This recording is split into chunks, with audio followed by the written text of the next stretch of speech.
नमस्कार सर्वांना श्री स्वामी समर्थ। मी स्वाती आपलं स्वामीचरण या यूट्यूब चॅनलमध्ये अगदी मनापासून स्वागत करते। बघा, आज आपण माहिती बघणार आहोत ऋतुयोगावर करायची एक विशेष सेवा मी तुमच्यासाठी घेऊन आली आहे। तर 24 तारखेला दर्श अमावस्या, दीप अमावस्या किंवा गतहरी अमावस्या असे या दिवसाला संबोधलं जातं। तर याच दिवशी गुरुपुष्य अमृत योग पण आहे। तर गुरुपुष्य अमृत योगावर एक अति उच्च कोटीची लक्ष्मी प्राप्तीची सेवा मी आज तुमच्यासाठी घेऊन आली आहे। तर ही सेवा कशी करायची, कुठले नियम आहेत, त्याच्यासाठी काय काय आपल्याला गोष्टी लागणार आहेत ते ही आपल्याला या व्हिडिओमध्ये देणार आहे। तर व्हिडिओ स्किप न करता नक्की बघा। तर बघा, 24 जुलैला गुरुपुष्य अमृत योग आहे। तो संध्याकाळी 4:44 पासून सुरू होतोय। तर आपल्याला ही सेवा गुरुपुष्य अमृत योग सुरू झाल्यानंतर करायची आहे। म्हणजे गुरुपुष्य अमृत योगावरच आपल्याला ही सेवा करायची आहे। ही गुरुवारी सकाळी करायची नाही आहे, तर आपल्याला संध्याकाळी ही सेवा करायची। ही सेवा का करायची, तर आपल्या बघा अष्टलक्ष्मी असतात, तर त्या अष्टलक्ष्मीचा कृपा आशीर्वाद आपल्यावर असावा यासाठी आपल्याला ही सेवा करायची। खूप पैसा मिळावा यासाठी आपल्याला ही सेवा करायची नाही आहे, किंवा ही सेवा केल्याने खूप पैसे मिळतील, अचानक धनलाभ होईल असं नाही आहे। तर अष्टलक्ष्मींचा आपल्यावर कृपा आशीर्वाद असावा यासाठी आपल्याला ही सेवा करायची। तर बघा, ही सेवा कोण करू शकतं, तर स्त्री पुरुष अगदी घरातलं कोणी ही सेवा करू शकतं। ही सेवा कधी करायची आहे, तर आपल्याला गुरुवारी संध्याकाळी गुरुपुष्य 4:44 पासून सुरू होतोय। तर 4:44 पासून ते दुसऱ्या दिवशी पहाटेपर्यंतचा हा योग आहे। पण आपल्याला ही सेवा संध्याकाळच्या वेळेतच करायची आहे। म्हणजे 4:44 पासून अगदी 8, 9, 10, 11 वाजेपर्यंत आपण ही सेवा करू शकता। कारण ही सेवा आपल्याला फक्त गुरुपुष्य अमृत योग ज्या दिवशी असेल त्या दिवशीच या सेवेला सुरुवात करता येते। सुरुवात ही याच दिवशी करावी लागते। तर गुरुपुष्य अमृत योग म्हणजे जेव्हा गुरुवारी पुष्य नक्षत्र येतं त्या दिवशी गुरुपुष्य अमृत योग असतो, आणि या योगावरच आपल्याला ह्या सेवेला सुरुवात करायची असते।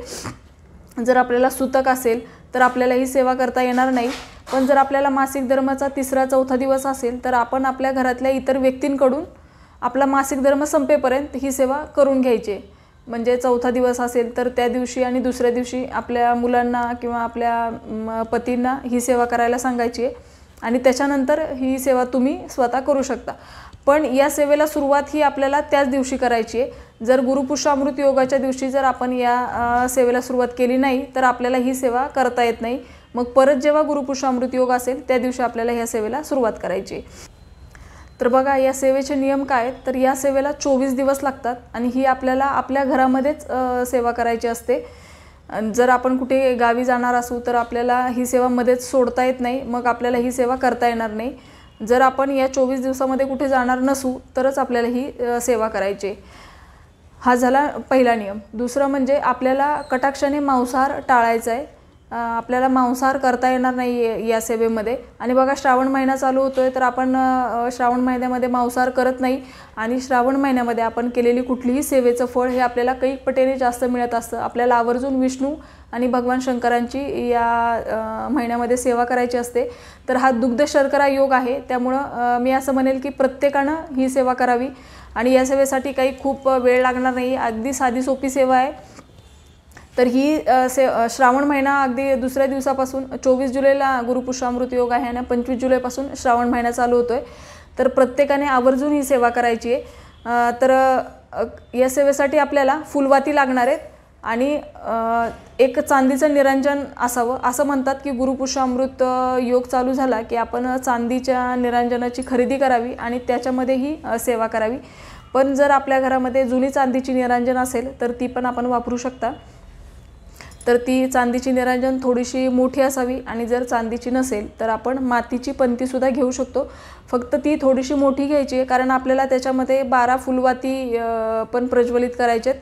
त्याच्यामुळे ती थोडीशी मोठी असावी, कारण आपल्याला एकदा पहिल्या दिवशी जे आपण निरंजन घेणार आहे तीच आपल्याला दररोज वापरायची आहे। म्हणजे ती खराब झाली तर आपण ती मध्ये साफ करून दररोज घेऊ शकतो, पण आपल्याला निरंजन बदलायची नाही आहे, तीच निरंजन वापरायची आहे। त्याच्यामुळे आपण थोडीशी मोठी निरंजन घ्यायची। तर बघा, फुलवाती म्हणजे ह्या अशा वाती असतात, तर याला आपण फुलवात म्हणतो। तर या अशा वाती आपल्याला प्रज्वलित करून ही सेवा करायची। तर सेवा कशी करायची, गुरुपुष्यामृत योगाच्या दिवशी आपल्याला संध्याकाळी ही सेवा करायची गुरुवारी. म्हणजे ही सेवा मी पण करणार आहे. तर बघ, गुरुवारी आपल्याला पहिला दिवस, तर पहिल्या दिवशी आपल्याला काय करायचं आहे, देवासमोर बसायचं आहे. आता पहिल्या दिवशी आपण गुरुवारी सेवा करणार, तर ही आपल्याला संध्याकाळी करायची, म्हणजे पुष्य नक्षत्र ज्यावेळेस आहे त्या दरम्यान. तर देवासमोर बसायचं आहे, आपल्याला बसायला आसन घ्यायचं आहे, दिवा पण आपण पाटावर वगैरे ठेवायचं आहे, दिव्याला पण आसन द्यायचं आहे, खाली फुलांच्या पाकळ्या किंवा अक्षदांचं आसन द्यायचं, दिव्याला हळदी कुंकू आधी वाहून घ्यायचं, आपल्या कुलदेवीला, कुलदैवतांना, विष्णू लक्ष्मी मातांना नमस्कार करायचा आणि मग ही सेवेला सुरुवात करायची. तर काय करायचं, पहिल्या दिवशी आपल्याला अशी एक फुलवात घ्यायची आहे, ही तुपामध्ये बुडवून घ्यायची. आपल्याला या सेवेसाठी बऱ्यापैकी तूप लागणार आहे आणि अशा फुलवाती पण लागणार आहेत. तर अशा आपण 20-25 फुलवाती एकत्र तुपामध्ये भिजवून ठेवायच्यात एका डब्यामध्ये आणि मग दररोज आपल्याला त्याच्यातून घेता येतील. कारण फुलवाती व्यवस्थित भिजल्या तर त्यात छान प्रज्वलित होतात. कारण आपण जी सेवा करणार आहे त्या सेवेमध्ये जे आपण मंत्र म्हणणार आहे, तर तेव्हा आपल्याला हा तुपाचा दिवा चालू ठेवायचा आहे. म्हणजे त्याच्यामध्ये पुरेसं तूप घालायचं आहे की जो आपली पूर्ण सेवा होईपर्यंत तो तेवत राहायला पाहिजे, अशा पद्धतीने.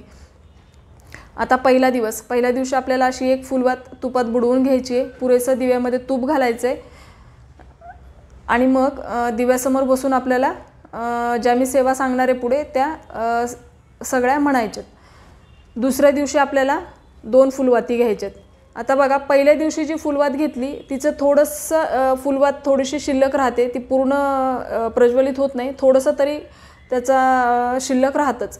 तर ते दुसऱ्या दिवशी काय करायचं आहे आपल्याला, ते राहिलेलं फुलवातीचं थोडीशी वात ही एका डबीमध्ये काढून घ्यायची आहे, ती आपल्याला टाकून द्यायची नाही आहे. तर ती डबीमध्ये एक छोटेसे डब्बा करायचे आपल्याला, त्या डब्यामध्ये आपण ते काढून घ्यायचं आहे. आता दुसऱ्या दिवशी आपल्याला दिवा स्वच्छ करून अशा 2 फुलवाती लावायच्यात. मग या पण आपण फुलवाती लावल्या, त्याच्यात पण पुरेसं तूप घालायचं आहे. मी जी सांगितली सेवा पहिल्या दिवशी आपण जी सेवा करणार तीच आपल्याला 24 दिवस सेवा करायची आहे.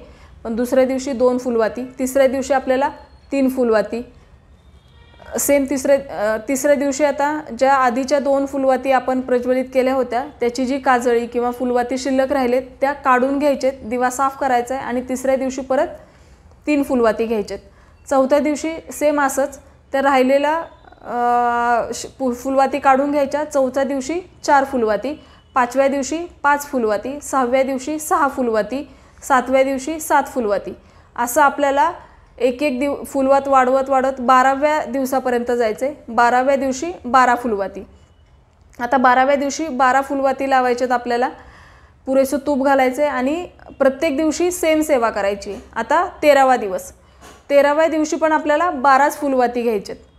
बघा, 13व्या दिवशी पण आपल्याला नवीन 12 फुलवाती घ्यायच्यात. आदल्या दिवशीच्या 12 फुलवातीची जी काजळी किंवा ज्या फुलवाती अर्धवट शिल्लक राहिलेत त्या आपल्याला काढून त्या डबीमध्ये घ्यायचेत. 14व्या दिवशी आपल्याला 11 फुलवाती घ्यायचेत. मग 15व्या दिवशी आपल्याला 10 फुलवाती घ्यायचेत. असा उतरता क्रम, एक वात कमी करत जायचे. याप्रमाणे आपल्याला 1 फुलवातीपर्यंत यायचे. म्हणजे आपण सुरुवात केली एका फुलवातीपासून, 12 दिवस आपल्याला 1, 2, 3, 4 अशा क्रमाने फुलवाती वाढवत जायचे. 12वा दिवस झाला की 13व्या दिवशी आपल्याला परत 12 फुलवाती घ्यायचेत. 14व्या दिवशी आपल्याला 11 फुलवाती घ्यायचेत. 15व्या दिवशी आपल्याला 10 फुलवाती घ्यायचेत. असा उतरता क्रम करत जायचे. वाती कमी होत जातील. मग 24व्या दिवशी आपली 1च फुलवाती येईल. याप्रमाणे आता जर मध्येच मासिक धर्म आला किंवा सूतक आलं, तर आता मासिक धर्म आला तर ते 4 दिवस आपण सोडून 5व्या दिवशी आपल्याला ज्या दिवशी मासिक धर्म आला त्या दिवशी आपली जी सेवा चालू होती तिथून पुढे आता आपली मासिक धर्म संपल्यावर तिथून पुढची सेवा कंटिन्यू करायची. म्हणजे बघा, आता 5वा दिवस होता, 5व्या दिवसाची सेवा झाली आणि मला मासिक धर्म आला, तर मी काय करेल, मासिक धर्म संपल्यावर मी 6 फुलवाती इथून सुरुवात करेल.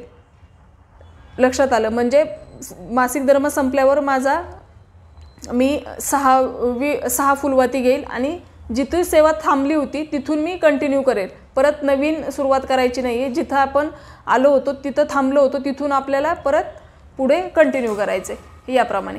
आणि जर तुम्हाला सूतक आलं तर आपल्याला ही सेवा तिथेच थांबवायची आहे आणि मग जेव्हा परत गुरुपुष्यामृत योग असेल तेव्हा आपल्याला ही सेवा करायची आहे. तर याप्रमाणे आपल्याला 24 दिवस सेवा करायची आहे. आणि आता जी वात शिल्लक राहील ते आपल्याला टाकून द्यायच्या नाही आहेत, तर त्या सगळ्या वाती शिल्लक राहिलेल्या आपल्याला म्हणजे प्रज्वलित होऊन ज्या शिल्लक राहिलेत त्या आपल्याला वाती एका डबीमध्ये जमा करून ठेवायच्यात. तर आता आपण बघू की दिवा लावल्यावर सेवा कुठली करायची. आता पहिल्या दिवशी आपण एक फुलवात लावली तर देवापुढे बसून सेवा करायची. पण आता बघा गुरुवारी पुष्यामृत योग आहे, तर गुरुवारी आपल्याला पुष्यामृत नक्षत्र पुष्यामृत योग ज्या वेळी आहे त्याच वेळेला सेवा करायची, म्हणजे तो संध्याकाळी चालू होतोय तर आपल्याला संध्याकाळी सेवा करायची आहे, म्हणजे तुम्ही 11-12पर्यंत करू शकता. आता दुसरा दिवस शुक्रवारी आपल्याला 2 फुलवाती घ्यायचेत. पण शुक्रवारपासून आपल्याला ठरवायचं आहे की आपल्याला कुठल्या वेळेस सेवा करायला जमणार आहे. म्हणजे शुक्रवारी तुम्ही सकाळी जमणार असेल तर 24 दिवस तुम्हाला शुक्रवारपासून सकाळी करायचं आहे. शुक्रवारी तुम्हाला जर दुपारी जमणार असेल तर 24 दिवस तुम्हाला दुपारी करायचं आहे. आणि शुक्रवारी जर तुम्हाला संध्याकाळी जमणार असेल तर शुक्रवारपासून तुम्ही दररोज संध्याकाळी याप्रमाणे सेवा करू शकता. म्हणजे गुरुवारी आपल्याला संध्याकाळी करायची आहे, पण तिथून पुढचे जे 24 दिवस आहेत ते आपल्याला वेळ ठरवायची आणि त्याच वेळेला सेवा करायची आहे.